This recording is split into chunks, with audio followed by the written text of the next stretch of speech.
Alô? Bom, mais uma vez, boa noite a todos. Nós saímos agora do Tribunal Regional Federal da 4ª Região, após um julgamento que se iniciou às 8h30 da manhã, e o que nós vimos foi que, mais uma vez, o ex-presidente Lula foi condenado sem que ele tenha praticado um crime.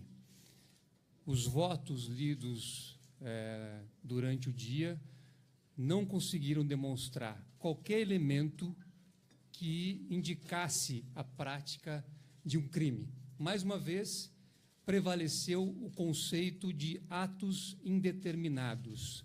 Como eu disse durante a minha sustentação oral, o que estava ali em discussão eram dois crimes. Primeiro, o crime de corrupção passiva. Para a prática, a configuração desse crime, seria necessário que o Ministério Público tivesse demonstrado que Lula, na condição de funcionário público, praticou atos de ofício, usou da função para receber uma vantagem indevida.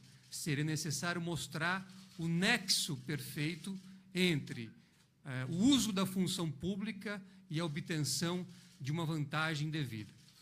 Nenhum dos votos indicou nem o uso da função pública, a prática de atos determinados, e tampouco o recebimento de qualquer vantagem indevida. Como os senhores puderam ver, inclusive, no voto do desembargador relator, foi reconhecido que o ex-presidente Lula nunca teve nem a propriedade e nem a posse do apartamento triplex. E com relação ao crime de lavagem, não há qualquer conduta atribuída ao ex-presidente objetivando dissimular algum bem ou valor de origem ilícita. Então, houve hoje uma série de afirmações que, na verdade, estão no campo da hipótese, da cogitação, mas não houve qualquer demonstração de elementos concretos, insisto, que pudessem configurar a prática de um crime. Esta ação nasceu de uma apresentação do PowerPoint, que construiu uma teoria, e essa teoria vem sendo aplicada nas decisões judiciais, inclusive com modificações à medida em que a defesa vai desconstruindo aquilo que foi afirmado pelo Ministério Público. Então, é uma ação que tem uma acusação em andamento. Na sentença, o juiz já havia claramente construído ou reformado a acusação feita inicialmente, e hoje também nós verificamos que foi apresentada uma nova acusação. Lula foi mais uma vez julgado por uma acusação diferente daquela que foi apresentada na denúncia. Eu, inclusive, chamei a atenção do tribunal, em um determinado momento, que os aspectos que estavam sendo analisados ali durante o julgamento são temas afetos a um inquérito que tramita no Supremo Tribunal Federal. Há um inquérito, portanto, que só o Supremo Tribunal Federal tem competência para analisar. Então, não só o julgamento revela, mais uma vez, o desprezo a elementos concretos, à lei e à Constituição, como hoje o julgamento também foi marcado por nulidades claras. E quais sejam? Primeiro, o tratamento diferente da acusação em relação à defesa. A acusação hoje teve 30 minutos para sustentar os seus pontos. A defesa teve 15. Isso é inaceitável dentro de uma garantia basilar, que é a garantia da paridade de armas. A garantia da paridade de armas pressupõe a igualdade, a simetria entre acusação e defesa. E não foi isso que aconteceu, mais uma vez, na data de hoje. E também, enfim, o fato do tribunal ter analisado temas que são afetos a um procedimento que está no Supremo Tribunal Federal também cria uma situação de usurpação da competência que terá que ser também analisado e em relação ao qual serão tomadas as medidas adequadas. Tudo isso também que aconteceu hoje reforça um comunicado que nós fizemos em julho de 2016 ao Comitê de Direitos Humanos da ONU, mostrando que o ex-presidente Lula está sendo vítima de uma série de violações grosseiras às suas garantias fundamentais e não está tendo direito a um julgamento justo, imparcial e independente.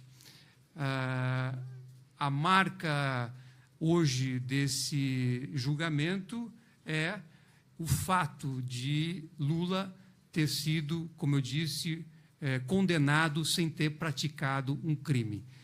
Os senhores assistiram à leitura dos votos e, efetivamente, não existe absolutamente nada. Mais uma vez, recorreu-se à palavra de um acusado, de um corréu, para dar sustentação à condenação. A condenação, mais uma vez, se baseia na palavra desse corréu, o Léo Pinheiro, que não só prestou um depoimento sem o dever de dizer a verdade, como admitiu que estava negociando uma delação premiada, que, portanto, estava sob a esfera de poder do Ministério Público quando prestou aquele depoimento. Isso é inaceitável, não só para os padrões nacionais, como também para os padrões internacionais. Não se pode condenar uma pessoa com base na palavra de um corréu. E mais do que isso, como eu também chamei a atenção durante a sustentação oral, esse corréu, quando apresentou a sua narrativa, ele colocou nessa narrativa outras pessoas que teriam com ele dialogado. Primeiro, ele fez referência ao João Vacari Neto. Ele fez referências ao Paulo Okamoto e fez referência a um executivo da OAS. O Paulo Okamoto negou a narrativa do Léo Pinheiro, o executivo da OAS também negou, e o João Vacari não foi ouvido. Então, tomou-se como verdade absoluta a narrativa desse corréu, sem sequer fazer a verificação com uma das pessoas presentes e desprezando a afirmação ou as afirmações de outros corréus que negaram aquela versão. Então, por todos esses fundamentos, a defesa entende que este julgamento não reflete a realidade dos fatos e é incompatível com as leis, com a Constituição e com os tratados internacionais que o Brasil subscreveu e se obrigou a cumprir. Então, feitas essas primeiras considerações, eu passo a palavra também ao doutor José Roberto Batóquio, que vai também expor as suas considerações. Boa noite a todos, a todas e a todos. Em primeiro lugar, é preciso que se compreenda bem, digamos, as circunstâncias deste julgamento. Qual é o crime imputado ao ex-presidente Luiz Inácio Lula da Silva neste julgamento? É muito simples e muito clara a acusação. Haver recebido um apartamento no edifício Solares, no Guarujá, para, em contrapartida, praticar atos com o presidente da República que favorecessem a OAS. Então, isto tudo tem uma definição no Código Penal. Se fosse verdade, o que teria acontecido seria um crime de corrupção passiva. Não é? o agente público, o funcionário público, o servidor público, recebendo vantagem econômica para, em contrapartida a essa vantagem, praticar ou omitir um ato das suas atribuições, do seu ofício, para favorecer alguém. Muito bem. Colocada esta primeira premissa, o que é que os autos demonstraram a respeito, em primeiro lugar, do recebimento do apartamento? Todos nós já conhecemos, já ouvimos dizer assim, só é dono quem registra, não é verdade? Quer dizer, o cidadão, para ser dono de um imóvel, ele tem que ter uma escritura e registrar no registro de imóveis, na circunscrição imobiliária. Muito bem, então a primeira pesquisa que se faz para saber se alguém é dono ou recebeu um imóvel é pesquisar no registro de imóveis. Feito isso no Guarujá, este imóvel, de acordo com os registros oficiais, pertence à OAS. Não pertenceu nunca à família Lula da Silva. Segundo lugar, qual teria sido, então, a forma de recebimento desta vantagem? A denúncia, inicialmente, diz que o Lula recebeu a propriedade desse apartamento. A defesa demonstrou que a propriedade desse apartamento não foi transmitida ao Lula e nem a ninguém de sua família. Então, o que é que passou o juiz de primeiro grau a fazer? Bom, não é bem isso, não é bem a propriedade que ele recebeu o direito de usar o apartamento em nome de um laranja, em nome de um terceiro. Bom, então tá bem, então vamos lá. Ele usou um dia, uma noite, este apartamento? Jamais. Ele nunca teve as chaves deste imóvel chamado triplex. Ele nunca permaneceu lá em situação alguma. Bom, aí então, como ele não recebeu nem a propriedade, nem a posse para usar o apartamento, passou-se no juízo de primeiro grau a dizer, não, ele não recebeu a propriedade, também não recebeu a posse, mas o apartamento foi atribuído a ele. Bom, aí nós da defesa ficamos com uma tarefa indecifrável para resolver. O que é atribuição de um imóvel? Vocês já ouviram falar disso? Eu nunca ouvi falar. Eu tenho 50 anos de exercício da advocacia e nunca ouvi falar em atribuição do imóvel. Como é que é essa história? No Código Civil existe propriedade, existe posse, mas não existe atribuição de imóvel. Enfim, esta acusação feita em relação ao recebimento do apartamento do Lula, eu apelidei de Rigoletto. Sabe por que Rigoletto? Porque Rigoletto é uma ópera que diz assim, la donna è mobile, qual più malvento, muda d'accento e di pensiero. Ou seja, a acusação muda toda hora. Ela é cambiante. Na medida em que a defesa desarma a acusação, ela parte para uma outra forma de imputação. Bom, isto em relação ao imóvel. Este imóvel, hoje, foi dado em garantia fiduciária, é isto, Valesca, pela OAS a um credor. Aliás, a OAS entrou em recuperação judicial, que equivale à concordata antiga. Não é? E na concordata ou na recuperação judicial, a empresa é obrigada a fazer o elenco rol dos seus bens. E adivinha quem é que estava nos bens que a OAS declarou? Sabe quem? Sabe quem? O apartamento triplex. Então, como é que ele pode ser, ao mesmo tempo, do Lula e ser da OAS que dá esse apartamento em garantia, uma espécie de hipoteca, a um credor fiduciário? Alguém pode explicar isso? Eu não compreendo como uma coisa possa ser e não ser ao mesmo tempo. Então, este imóvel, na verdade, foi oferecido à família Lula depois que ele tinha deixado a presidência da República. Só que ele não aceitou, não quis comprar. Foi oferecido a ele para comprar. E por que foi oferecido a ele?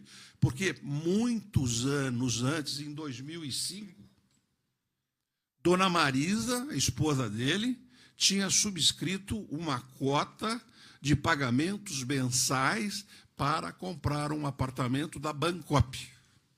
Lembram-se da Bancop? Era uma cooperativa de imóveis de natureza sindical em São Paulo. A Bancop foi mal economicamente e vendeu todos os seus empreendimentos para a OAS. Não é? Então, na verdade, a dona Marisa já tinha subscrito e pago e declarado no imposto de renda e com depósito mensal no banco das prestaçõezinhas choradas, como todos nós fazemos para comprar um imóvel. Não é? Isso lá atrás. E só por esta razão é que, muitos anos depois, a OAS resolveu, como sucessora da Bancopp, dizer o seguinte: olha, a senhora tem um crédito aqui, a senhora não quer comprar um apartamento? Não tem aquele, mas tem esse aqui que é muito melhor e tal. E sendo o Lula presidente da República, a OAS, obviamente, tinha todo o interesse em vender uma unidade no imóvel, no prédio, para um ex-presidente da República. Bom, isto em relação ao imóvel. Esse triplex, em resumo, não é, nunca foi e nunca será do Luiz Inácio Lula da Silva ou de qualquer uma pessoa de sua família, porque ele pertence à OAS, porque a OAS o deu em garantia, em hipoteca, a um banco, e nunca esteve em nome de Lula da Silva. De outro lado, assim, não, mas podia estar em nome da OAS, ele usava o apartamento. Ele nunca pôs os pés no apartamento para lá passar algumas horas. É esta prova que nós temos nos autos. Mas o tribunal resolve, como na fábula do Cordeiro e do Lobo, diz o seguinte: olha, o senhor Cordeiro, eu vou comê-lo porque o senhor está sujando a água que eu tomo. O Cordeiro diz: olha, mas eu estou abaixo de você, o rio corre de você para mim, como é que eu posso sujar a sua água? Ah, é verdade, mas se não foi você, foi seu pai, se não foi seu pai, foi seu avô, se não foi seu avô, foi seu bisavô, de todo jeito eu vou querer comer você. É a velha fábula do lobo e do cordeiro, não é? Bom, este é, então, o quadro probatório em relação ao apartamento que o Lula teria que recebido e que nunca recebeu. Eu diria com o Manuel Bandeira, é uma coisa que teria sido, mas que nunca foi. Ele está condenado por isso. Bom, mas vamos ao outro dado, ao outro elemento que compõe esse crime, que é a prática de um ato de ofício que favoreça aquele que dá a vantagem ilícita. Nós perguntamos durante todo o processo para o juiz, para os procuradores, para as autoridades, mostrem qual é o ato praticado pelo ex-presidente Lula que teria favorecido a OAS.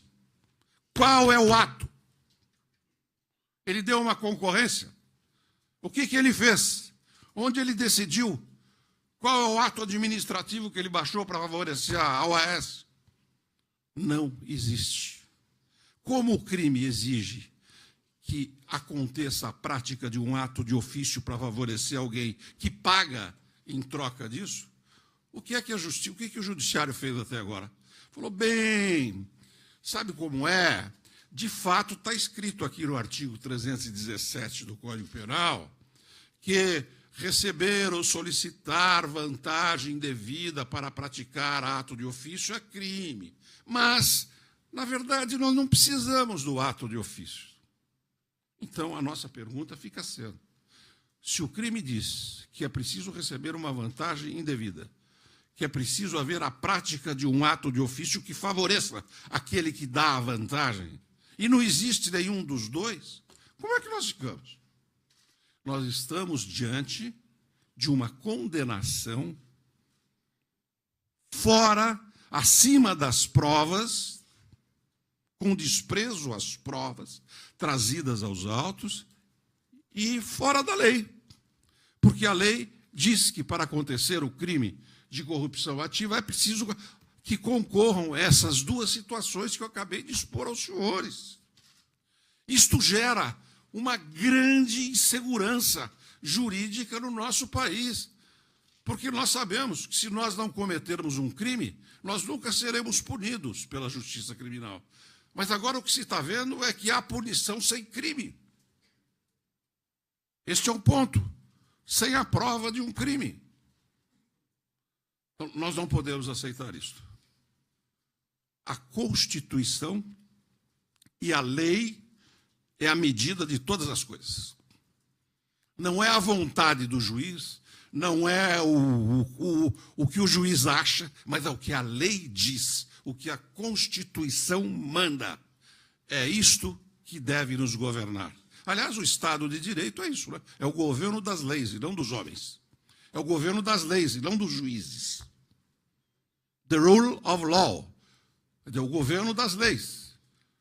Não pode haver homem, mulher, categoria ou função que esteja a decidir acima e fora da lei. Este é o ponto.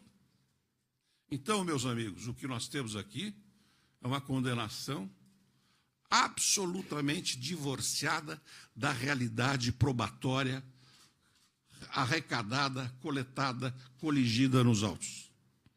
Nós temos um crime sem conduta criminosa.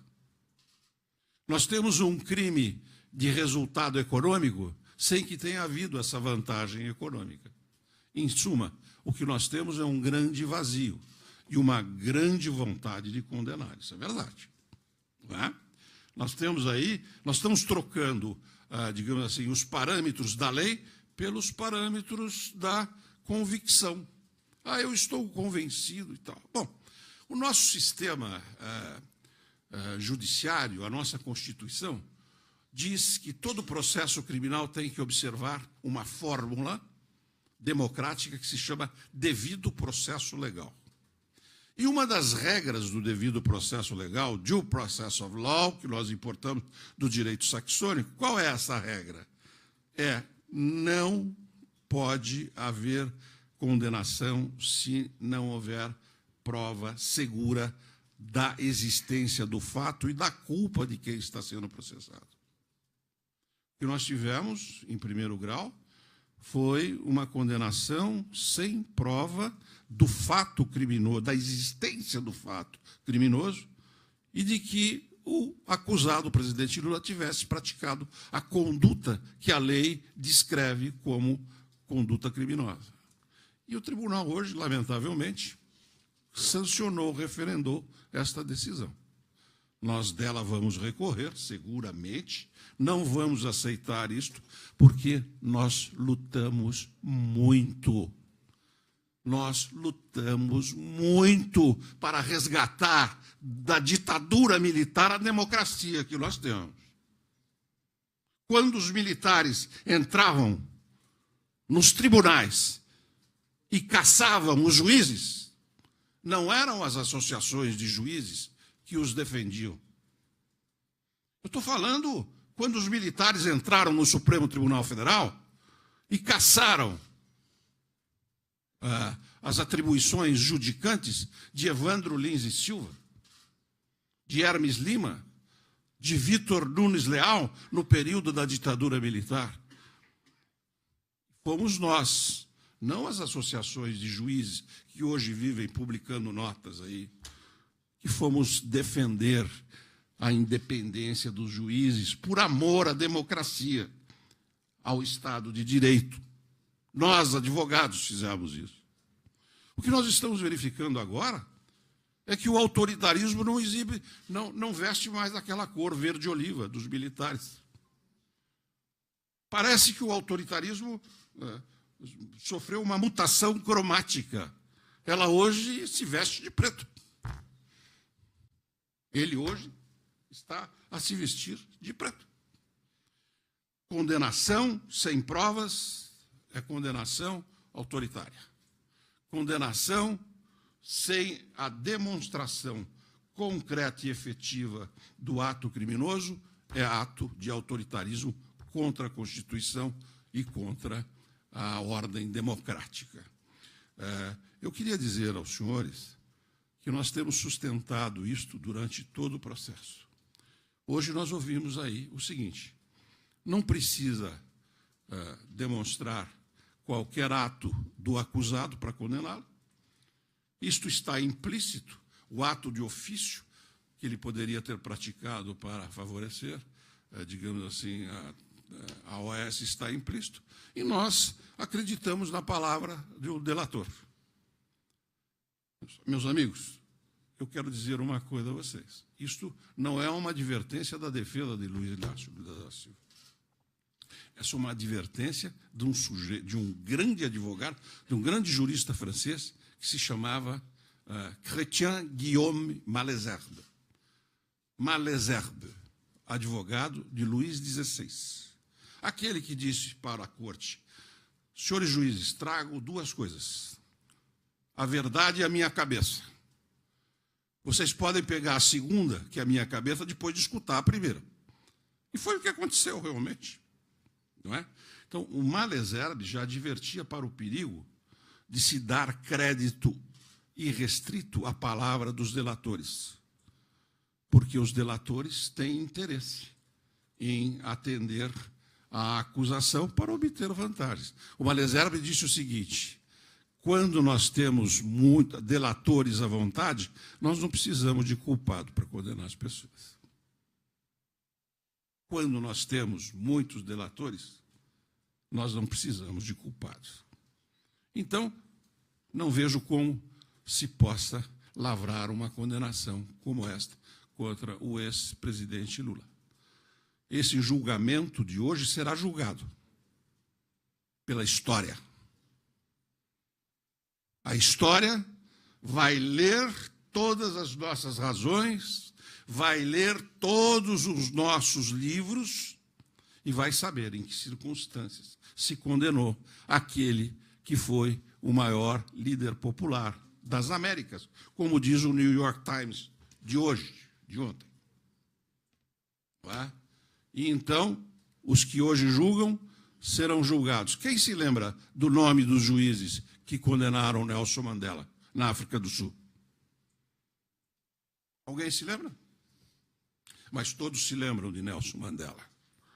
Quem se lembra do nome dos juízes que condenaram Tiradentes no nosso país? Mas todo mundo se lembra de José Joaquim da Silva Xavier, o nosso Tiradentes. Não é? Então, não se iludam. A verdade pode ficar doente, mas ela não morre nunca. E a nossa verdade é a inocência de Luiz Inácio Lula da Silva, o presidente que tirou da miséria 40 milhões de brasileiros.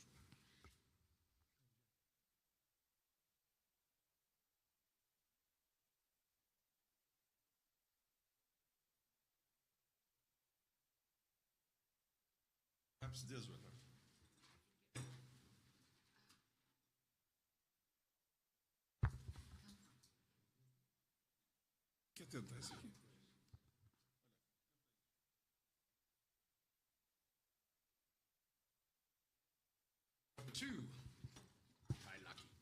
Well, ladies and gentlemen, thank you for attending. I'm going to speak in English because sadly I've got no Portuguese. I am what is called a Queen's Counsel. This is an odd phrase, but it means that I'm a lawyer who's enabled to practice, and I do practice around the world in some 50 countries of the British Commonwealth.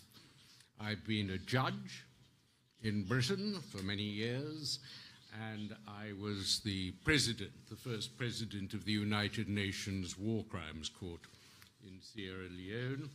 And I'm the expert for the International Bar Association on the independence of the judiciary. So I am concerned, and very much my books and my work is to preserve judicial independence because that is vital to democracy. Now, of course, the behavior of judges is conditioned by the system of the country in which they work. And it's been my privilege to act for Lula in taking aspects of his case to the United Nations Human Rights Committee, which is a court that Brazil has signed up to, that sits in Geneva, 18 experts in Geneva. And the extraordinary thing about Brazil's legal system is that your prosecutors are judges. You have what the government of Brazil has admitted in this case. They call it a dual system. They have a judge, an investigating judge like Judge Moro, who targets the suspect, orders their telephones to be tapped, their houses to be searched. And then he charges them and turns into the trial judge. So this is unbelievable and impossible in Europe because we believe that justice must be seen to be done. The most important right of a defendant is the right to an impartial judge. And the human rights courts throughout Europe and in Portugal have ruled that you cannot have an investigating judge who then sits as a trial judge.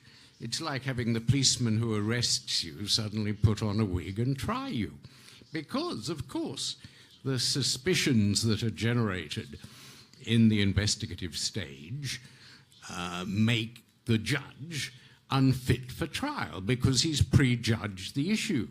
So I'm afraid, I have to say, that Brazil, and I've said it to the United Nations, that Brazil has a primitive system based on the Spanish Inquisition that was taken into Portugal and was then in the 19th century you inherited, where you don't have independent judges. And so that is one of the issues that will be decided by the UN committee. The fact that Judge Moro was prejudiced because he was the investigating judge as well as the trial judge sitting alone without a jury. And of course his behavior has been extraordinary in the way he's demonized Lula.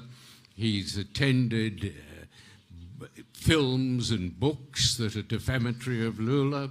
He has encouraged the public to support him. He's behaved in a way that no trial judge in Europe or in Britain would be allowed to behave. So that is one of the issues that the UN will decide.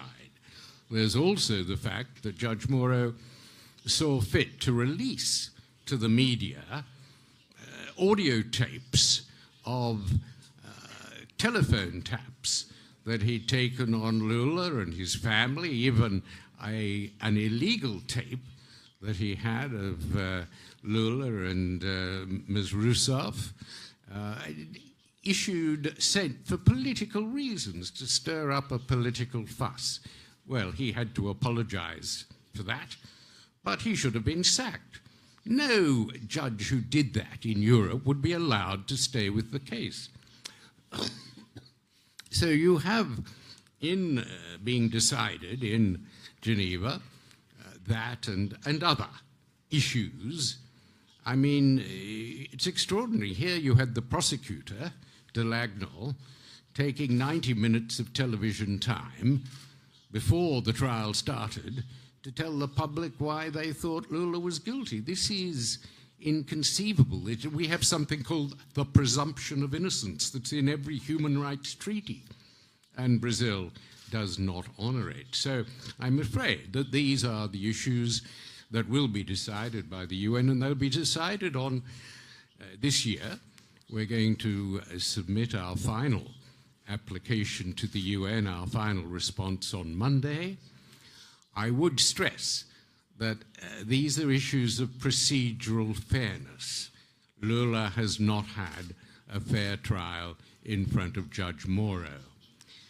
They have nothing to do with whether he's innocent or guilty. It's the fairness of the procedure that matters, and that case will go ahead, and you will have our latest and final filing in it released on Monday. But maybe today's procedures were fair. I came along expecting that there would be, at an appeal level, instead of the primitive situation at trial where the trial judge is biased, that there would be a fair hearing. and I came as I hope, an objective observer. I was a bit worried, I have to say, by the behavior of a man called Thompson Flores. Who's Thompson Flores? He's the chief judge. You go up in the lift to the court at Porto Alegre, to which I did today, and there at the very top is Thompson Flores. His office controls this court. He's the chief judge. And this man, a couple of days after Moro's judgment, gave a press conference saying it's impeccable, it's faultless. How do you people, you citizens of Brazil, expect a fair trial, a fair appeal, when the chief judge says that the judgment you're appearing against is faultless before it even had a time to read it? It's very long. This is incredible. This would never happen in any civilized country in the world, that the chief judge of a court of appeal says before the appeal is heard, before any papers are filed, that the decision is faultless. And then only the other day, his registrar, a woman of some seniority, says on her website that Lula should go to prison. What does he do? Of course, that employee should have been disciplined. No, he does nothing. He supports her right of free speech. This court already sends the message that it is totally biased. Well, I came into this court, and you may have seen it on the television. You come into this court expecting to see a fair trial. What do you see? You see a judge on the left. Then you see the chief prosecutor. The chief prosecutor, and then you see the chairman judge, Judge Poulsen. The chief prosecutor is sitting up there, just like with the judges, getting his coffee out of nice cups, spending his time at lunch, taking lunch with the judges, and then when it comes his turn to speak, he turns to his left to talk to the chief judge. He turns to his right. This is incredible. It is visually emphasizes what a totally biased court this is, where the chief prosecutor sits with the judges, retires with the judges, goes behind to the little area where I'm told Thompson Flores was there, and the chief prosecutor and the three judges. This is the most basic thing. In England, a century ago, there was a famous case where the prosecutor had a conversation with the judges, and the court said, justice must be seen to be done. And that's persuaded every court in America and Britain, in Europe. You cannot have an appeal court where the chief prosecutor sits with the judges. This was, to me, quite staggering. And I sit as a judge, I've sat as a judge in many places internationally and in England, and addressed judges and defended judges. And I can't believe that you in Brazil have an appeal court where the chief judge prejudges the issue, and even visually you have the chief prosecutor sitting alongside the judges. So I'm afraid that was my experience today. And if you look at the television pictures, you'll see this is not a fair court. Just atmospherically, just visually, it's not a fair court. Well, they will be part of our submissions. And, you know, what is an appeal? An appeal, again, is a situation where three judges listen to arguments about whether the first judge got it right. Now, here's the thing. A couple of months ago, both sides put in written arguments, and they were offered today the opportunity to deal with those written arguments. How long was Lula given? 15 minutes Cristiano was given. And what was the point of that? Because these judges had already written their judgments. We had to listen to them for 5 hours, reading from typescript. They'd written their judgments before they heard the arguments. Is this fair? I ask you. No civilized country in the world would allow an appeal like this, because it's not an appeal. They came in with their written judgments, and they didn't listen to argument. Now, whatever you may say about fair play, and we do believe in fair play, I hope, this is not fair play. This is not a proper consideration of a case. And, you know, frankly, Lula is the greatest figure to have emerged internationally from Brazil. His reputation is extraordinary. Of course, that doesn't give him immunity, but it does mean that you have to look fairly before you tear him down. And what has he been convicted of? This is the bizarre thing, that I don't think the case against Lula would get off the ground in England or Europe. I think a judge would throw it out, or the prosecution wouldn't bring it, because there is no evidence of any, what lawyers call, in Latin, they often speak in Latin, a quid pro quo. In other words, there's nothing, no evidence that he ever did anything for these OAS offers. It is an extraordinary story, isn't it, that Marisa, his wife, pays 170,000 Reis to a building society, that in 2009, 2010, the building society goes bust and OAS comes in, and she's not under a duty to make an election. Lula at the time was going through chemotherapy. Lula had cancer. It was not a time where she was perhaps attentive to a commercial possibility. She had an interest in the place. And then in 2014, 4 years later, OAS comes in and tries to entice Lula to have a place in their building.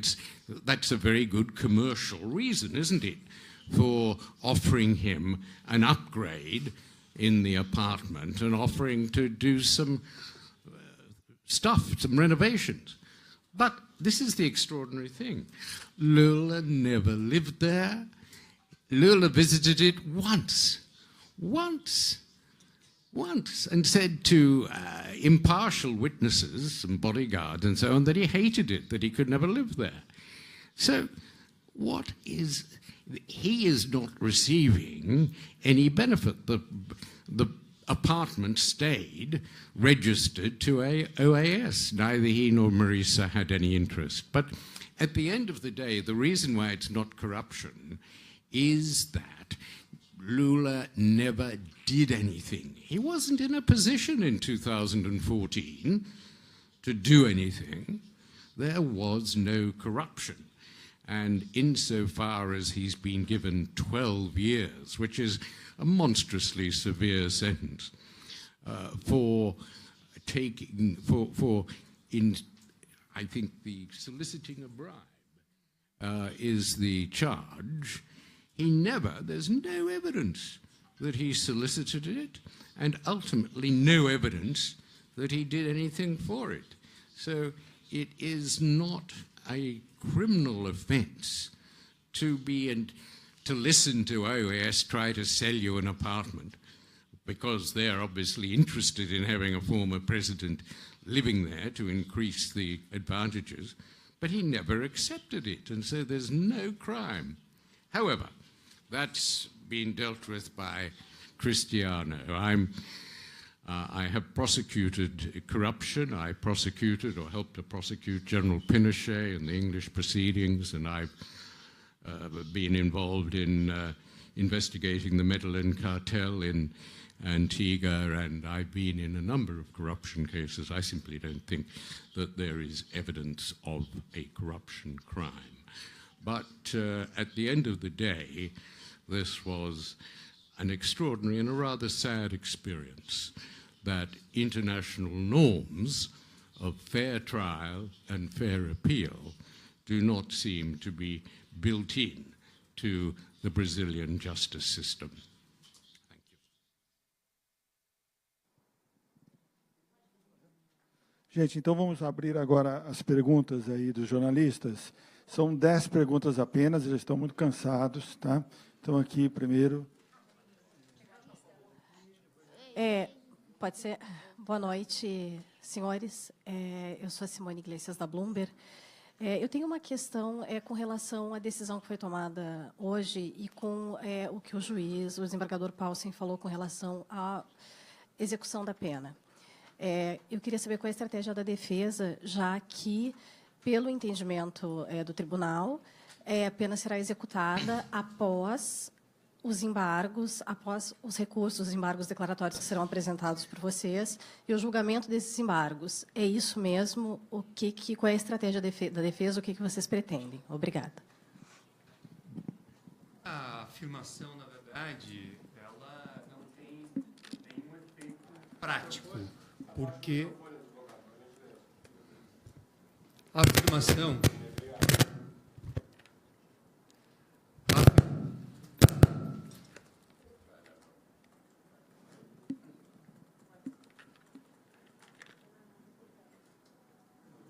Alô? A afirmação não tem nenhum efeito prático, porque, na verdade, ela pressupõe exaurimento de instância no mínimo. E nós, evidentemente, não temos nenhuma decisão final. Então, é uma afirmação feita sem que seja possível qualquer tipo de implementação, até porque nós não temos sequer um resultado final no âmbito do próprio Tribunal Regional Federal da 4ª Região. Então, a defesa vai utilizar de todos os meios legalmente previstos para impugnar a decisão proferida hoje, porque é uma decisão, como eu já disse, que condenou uma pessoa que não praticou o crime. E nós acreditamos que esse resultado é o que vai prevalecer e que nenhuma medida restritiva será aplicada ao ex-presidente Lula. Okay.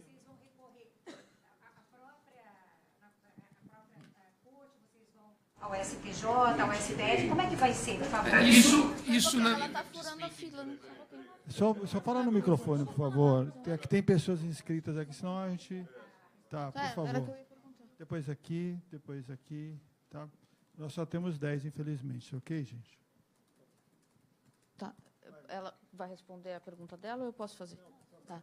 A questão dos próximos passos vai depender ainda da publicação dessa decisão e a defesa vai analisar e tomar as medidas legalmente cabíveis com a expectativa de reverter esta decisão, mostrando as incongruências que estão presentes nos votos que foram apresentados e que não afastaram, em hipótese alguma, a garantia da presunção de inocência, porque essa garantia somente pode ser afastada através de um exame racional que mostre provas da prática de um crime, o que não aconteceu hoje.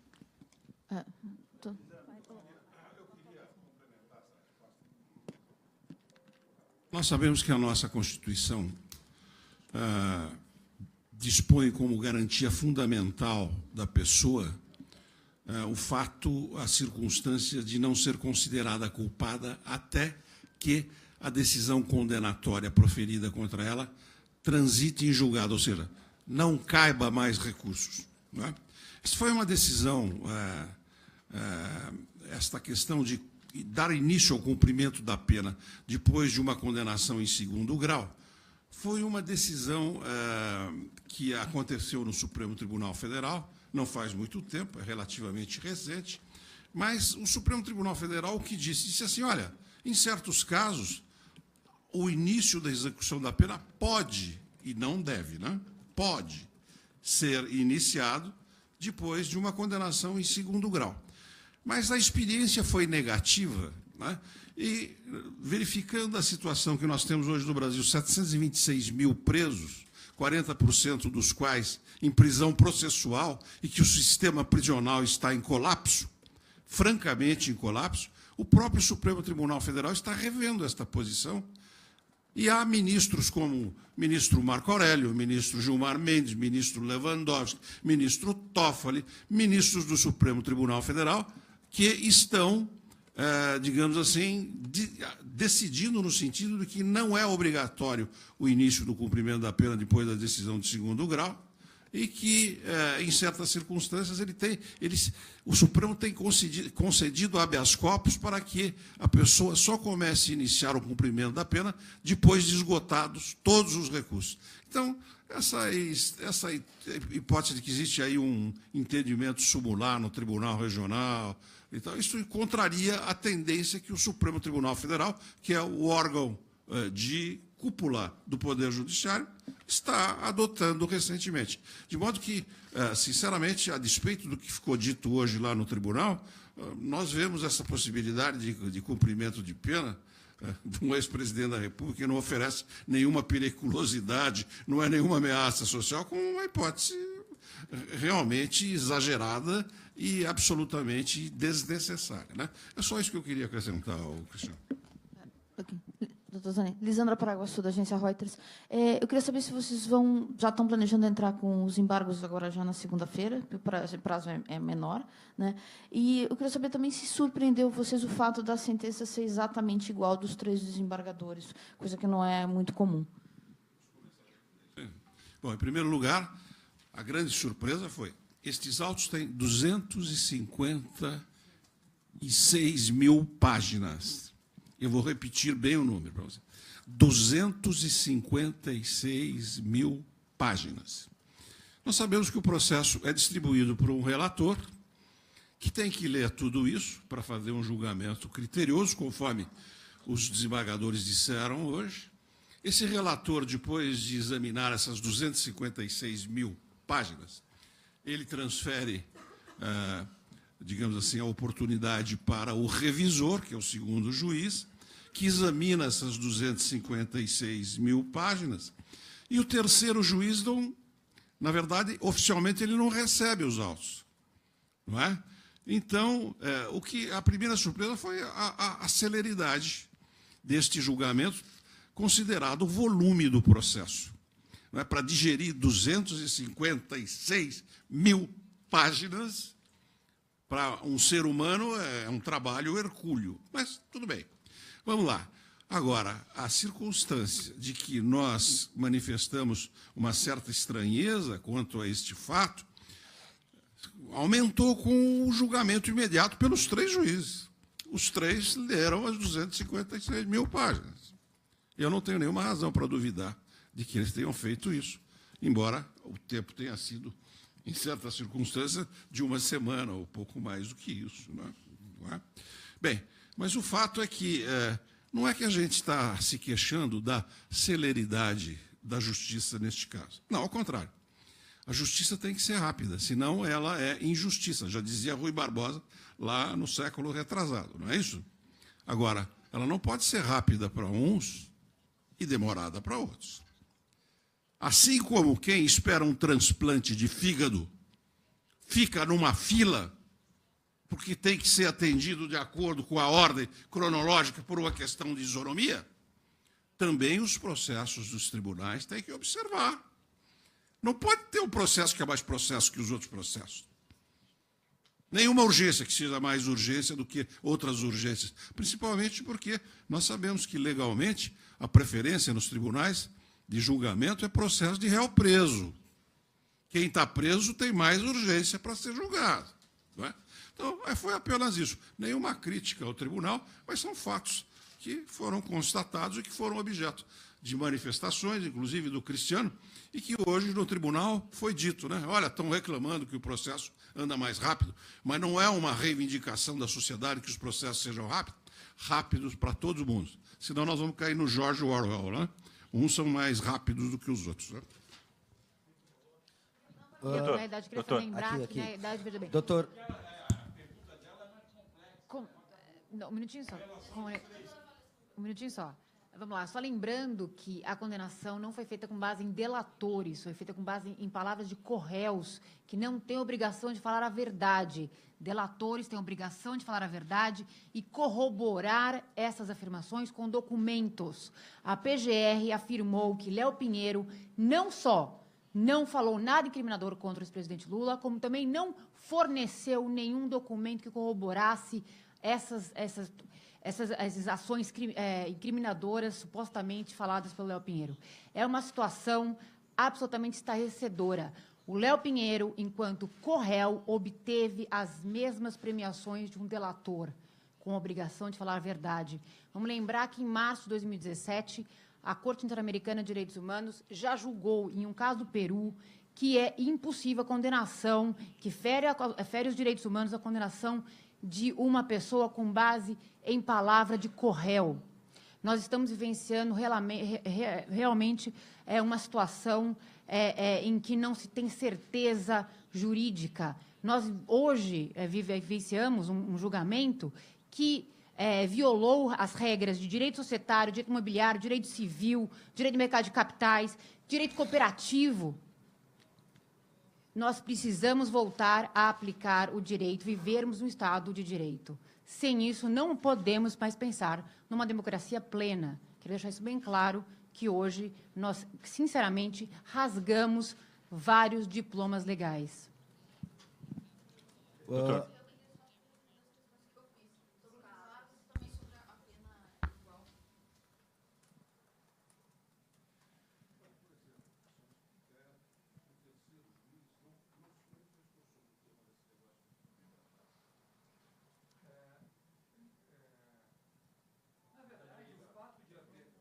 Alô?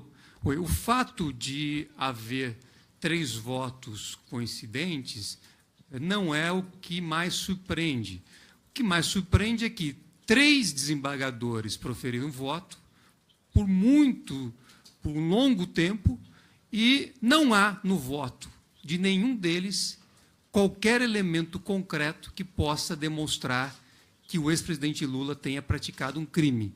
Então, para nós, a defesa, o que surpreende é, principalmente, o fato de, depois de horas de leitura de votos, não ser possível identificar um ato de ofício, um ato concreto ou a real vantagem e devida que teria recebido o ex-presidente Lula. Então, essa é uma situação. Com relação ao meio de impugnação da decisão, nós ainda teremos que aguardar a publicação dessa decisão e aí sim fazer uma avaliação de qual é o meio legalmente cabível para impugná-la. Essa avaliação ainda será feita. Doutor.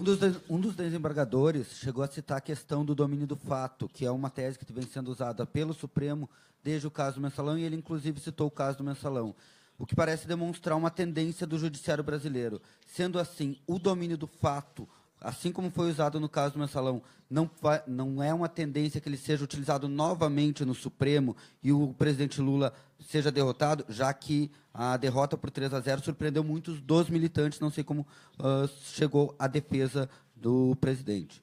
Primeiro que, como eu já disse no início desta entrevista, que essa questão de domínio, de liderança, enfim, dentre outras afirmações que foram feitas, são questões afetas a um julgamento que deverá ser realizado pelo Supremo Tribunal Federal, em um procedimento que lá tramita.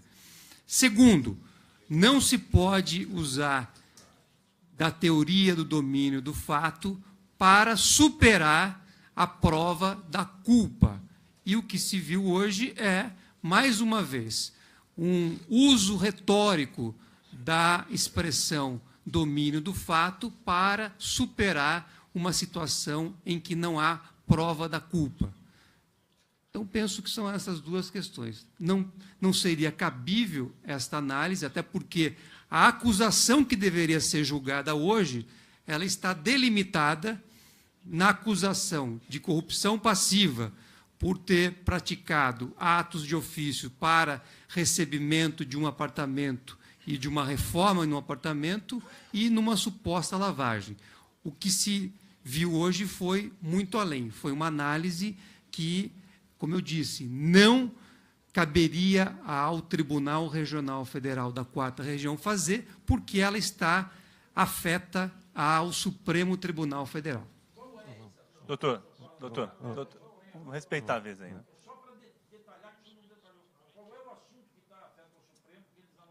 O Supremo Tribunal Federal, hoje, existe um inquérito no Supremo Tribunal Federal com uma denúncia oferecida que trata de um suposto crime de organização criminosa. Essa denúncia foi oferecida pela Procuradoria-Geral da República perante o Supremo Tribunal Federal e, portanto, essa questão deve ser analisada e decidida pelo Supremo Tribunal Federal. Então, boa parte do julgamento hoje, boa parte dos votos que foram proferidos trataram desta questão que está no Supremo. E por isso que nós entendemos que houve também a usurpação da competência do Supremo para analisar essa matéria. Você falou que ainda tem presunção de inocência. É importante isso aí. O autor desta teoria do domínio do fato é o Klaus Roxin. Ele é que criou esta, digamos assim, modalidade de se identificar a responsabilidade penal de um agente em relação à prática de um delito. Ele veio aqui ao Brasil, depois do Mensalão, e disse assim, olha, isso aí que vocês aplicaram aqui no Mensalão não é a minha teoria, a teoria do domínio do fato. Isto, vocês estão chamando de teoria do fato, a mim me parece mais responsabilidade objetiva, não é? Então, esta questão da teoria do domínio do fato é uma teoria arriscada porque ela se afasta da responsabilização penal de uma pessoa pela prática de um crime, desprezando, digamos assim, o elemento subjetivo que move a pessoa a tomar uma atitude, a ter uma conduta. Não é? Então, isto gravita mais no campo de uma ideia de responsabilização penal objetiva. Quer dizer, você é culpado, você é autor do crime, porque você era superior e hierárquico de quem executou a ação material e você não interrompeu essa ação, você não evitou o crime. Algo extremamente, digamos assim, contrário às tendências modernas do direito penal, em que a responsabilização tem que passar pela vontade, pela volição do agente. Né? Os alemães chamam isso de Willenstrafrecht, que é o direito penal da vontade. Mas sem vontade, sem consciência, não pode haver responsabilização. E aqui, agora, algumas pessoas resolveram exagerar a aplicação dessa teoria do domínio do fato. Doutor, aqui, por favor, doutor. Boa noite. Eu queria só saber se vocês, que horizonte vocês, em que horizonte vocês colocam o resultado de hoje, tendo como base a lei da ficha limpa, e eu sei que o senhor não quer falar de recursos com relação à decisão de hoje, mas se o caminho mais natural seria o recurso especial ou extraordinário para os próximos dias? Bom, eu preciso deixar bem claro que o julgamento de hoje não impede, em hipótese alguma, se o ex-presidente Lula decidir ser candidato, que ele faça a sua inscrição perante a Justiça Eleitoral. Então, se o ex-presidente Lula decidir se candidatar, a decisão proferida hoje não representa qualquer obstáculo para implementar esta decisão.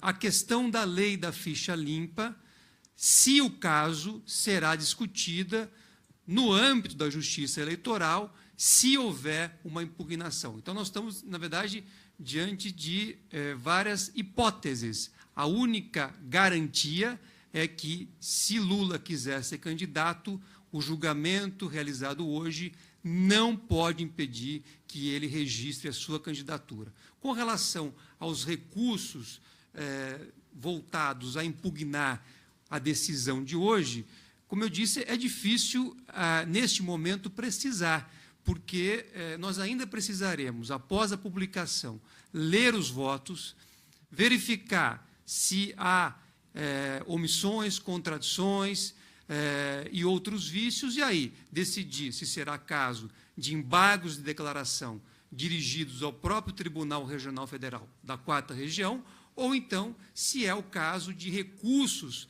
destinados aos tribunais superiores. Essa decisão nós só poderemos tomar a partir do momento em que tivermos acesso ao acórdão que será publicado e fizermos a análise do conteúdo desse acórdão. Aqui.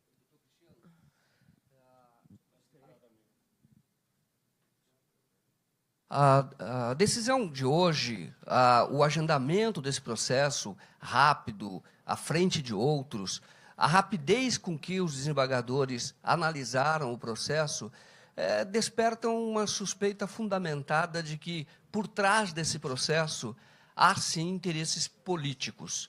Eu pergunto, então, ao advogado, como enfrentar um processo quando há interesses políticos? Que remédio jurídico é possível adotar diante desse processo que tem a aparência de ser um processo político?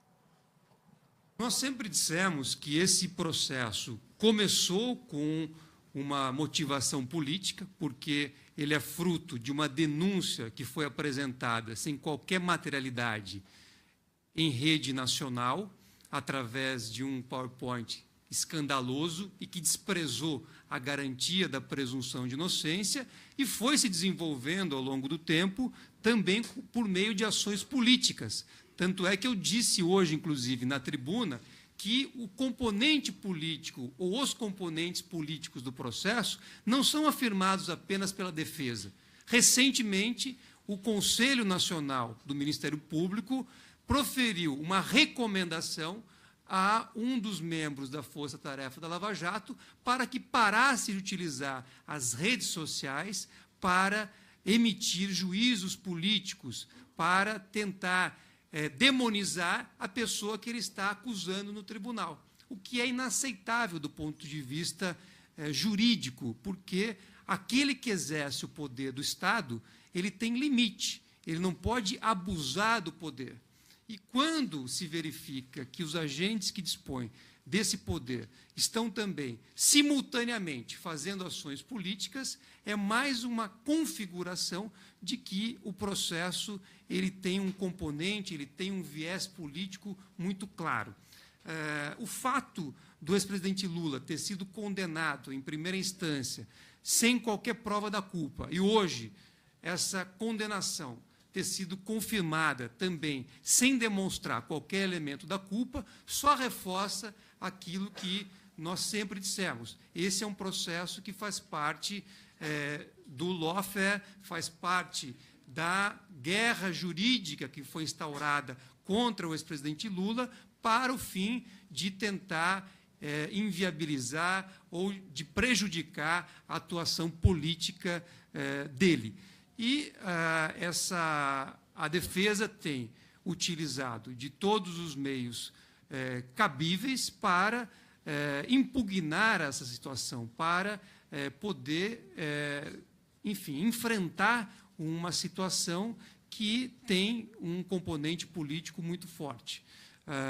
Não só usando de todos os meios recursais, mas também levando esse tema, as violações que foram proferidas, a uma corte internacional para que, talvez com independência, isenção, seja possível analisar a ocorrência dessas violações e tentar ajudar o Brasil a reencontrar o caminho da legalidade, o caminho daquilo que deveria ser um processo justo, julgado de forma justa e independente. Então, nós temos constatada a situação, constatado o fenômeno, constatado que isso é lawfare, que isso tem componente político, nós estamos rebatendo, estamos enfrentando,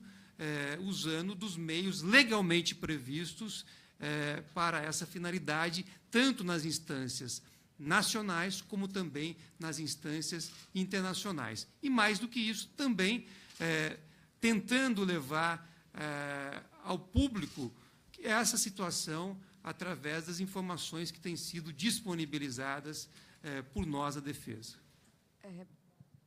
Bárbara Carvalho, da Globo News.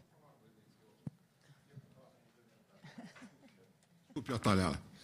Só complementando a sua indagação. De todos os autoritarismos, o mais difícil de se combater é o judiciário. Por quê? Porque a nossa Constituição assegura aos juízes absoluta independência para que eles profiram as suas decisões. Então, o juiz tem as garantias da inamovibilidade, da irredutibilidade de vencimentos, da vitaliciedade. Ninguém pode mudá-la. Tal. E uma outra coisa, há princípios no nosso ordenamento jurídico que assegura total liberdade ao juiz para formar a sua convicção e proferir o ato do julgamento, proferir a decisão. Isto tudo nós construímos aqui, digamos assim, tendo em vista a legalidade e o controle de todos os atos, de todos os demais poderes pelo Poder Judiciário. Tá? Agora, quando acontece uma disfuncionalidade no próprio Poder Judiciário, é muito difícil de você combatê-la. Principalmente porque o autoritarismo aí vai se abrigar sob o manto da garantia legal, da independência e da autonomia para interpretar as leis e para decidir de acordo com o que a sua consciência mandar. Diferentemente de nós, por exemplo, o Código Penal da Espanha contempla crimes praticados por juízes. A exemplo do que acontecia também no direito romano. Né, o juiz que vendesse o veredito, por exemplo, no direito romano, ou a testemunha, o falso perito, a falsa testemunha, era lançada com um galo, um cachorro e uma víbora dentro do saco do alto da rocha Tarpeia. Era a punição em Roma. Não é?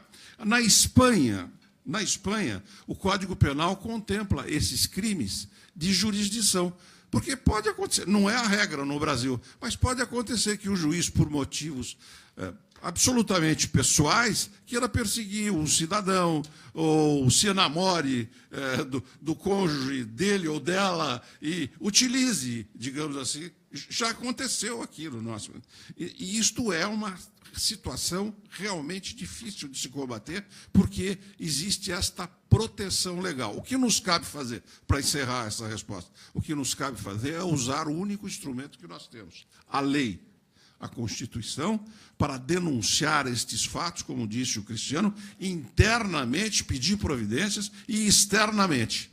Porque se é certo que o Judiciário controla no Estado de Direito os demais poderes, controla o Executivo, controla o Legislativo, manda até afastar a presidente da Câmara, proíbe a nomeação de ministro, manda prender senador, ou não pode haver um poder que controle todos e que fique sem controle. Então, nós precisamos aperfeiçoar o nosso sistema para que haja um parâmetro de aferição, digamos assim, da funcionalidade e da legalidade dos atos decisórios do Poder Judiciário. Gente, precisamos encerrar, então, Bárbara e as duas inscritas, a gente encerra, ok?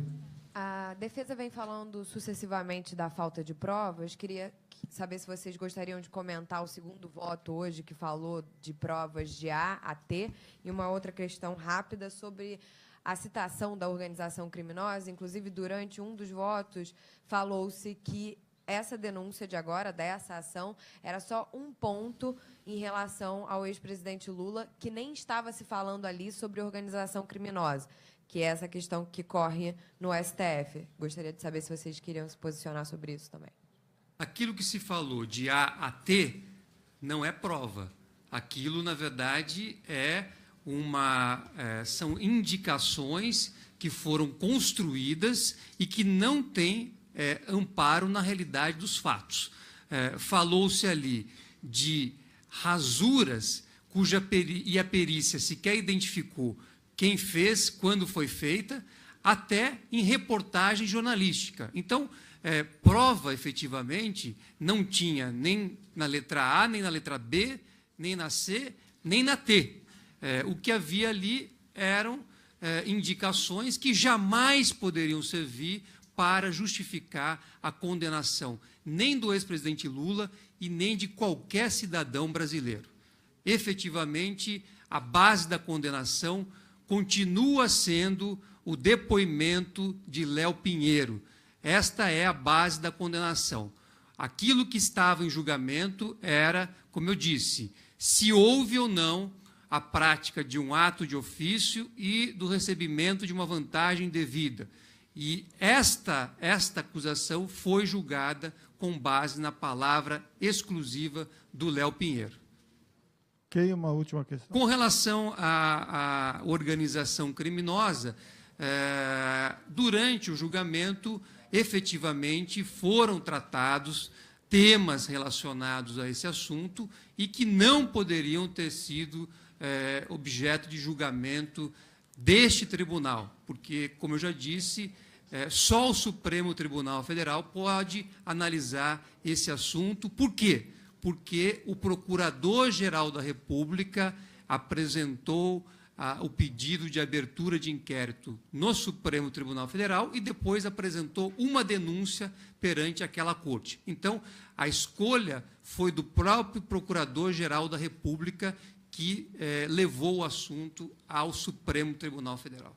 Uma última questão e a gente encerra, ok? Doutor Cristiano, por favor, eu só gostaria de saber se o senhor teve a oportunidade de falar com o presidente Lula, né?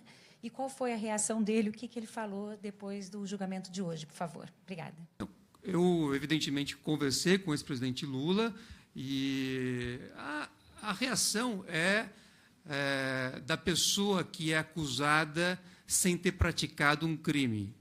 A pessoa ela tem uma indignação natural com um resultado como esse, porque não é normal alguém ser condenado sem ter praticado um crime. Então, eu penso que a reação do ex-presidente Lula, embora com serenidade, é a reação que qualquer pessoa teria numa situação como essa. Há uma indignação natural. Ok, gente, muito obrigado a todos. Uma boa noite. Está encerrada a entrevista.